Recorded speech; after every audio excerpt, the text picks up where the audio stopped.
press the bell icon on the YouTube app and never miss another update. Hello students, आज आपके लिए हम लेके आए हैं एक्सरसाइज 4.2 के एग्जाम्पल का क्वेश्चन। काफ़ी इंपॉर्टेंट है, तो आइए इस क्वेश्चन को हम लोग देखते हैं।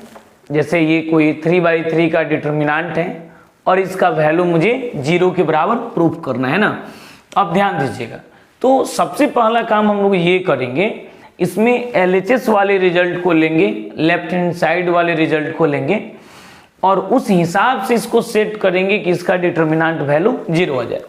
तो आपको सबसे पहले डिटर्मिनेंट का प्रॉपर्टीज याद होना चाहिए कि डिटर्मिनेंट का वैल्यू कब कब 0 होता है। पहला कंडीशन बताया गया था कि यदि किसी डिटर्मिनेंट के कोई भी दो रो अथवा दो कॉलम का एलिमेंट्स आपस में आइडेंटिकल हो तो डिटर्मिनेंट का वैल्यू 0 होता है। दूसरा नंबर बताया गया है कि यदि किसी डिटर्मिनेंट के कोई भी दो रो अथवा दो कॉलम का एलिमेंट्स प्रोपोर्शनल हो तो भी डिटर्मिनेंट का मान 0 होता है।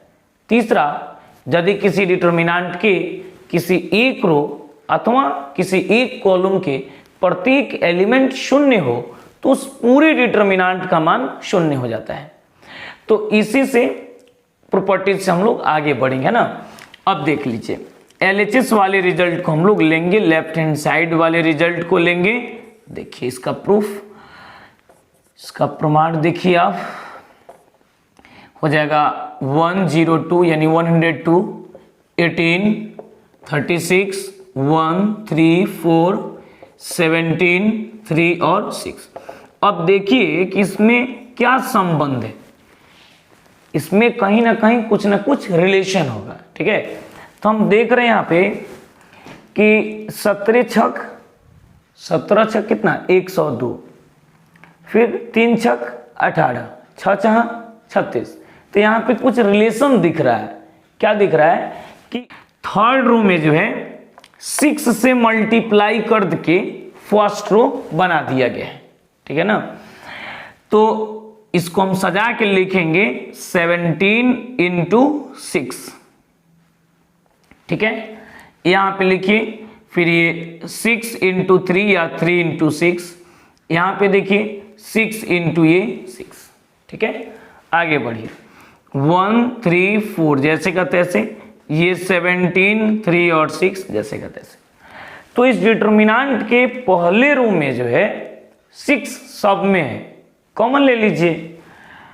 तो पहले रो से 6 जब कॉमन लेंगे तो हो जाएगा 17, 3, 6, 1, 3, 4, 17, 3 और 6।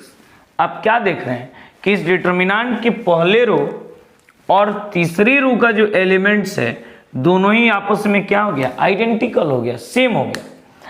और जैसे ही ये सेम हुआ इसका डिटर्मिनेंट वैल्यू क्या होगा, 0 होगा, है ना। इसको लिख देंगे 6 × 0 बराबर 0। क्यों ये 0 हुआ है, क्योंकि R1 और ये R3 आपस में आइडेंटिकल है। लिख देंगे R1 and R3 are identical, so del बराबर 0, इसलिए इस डिटर्मिनेंट का वैल्यू 0 के बराबर हुआ है। यदि ये वीडियोज आपको पसंद आया हो तो आप मेरे चैनल को सब्सक्राइब करें, लाइक करें, कमेंट करें, शेयर करें, ताकि मेरा हर एक अपडेट्स आपके पास पहुंचते चले। Thank you.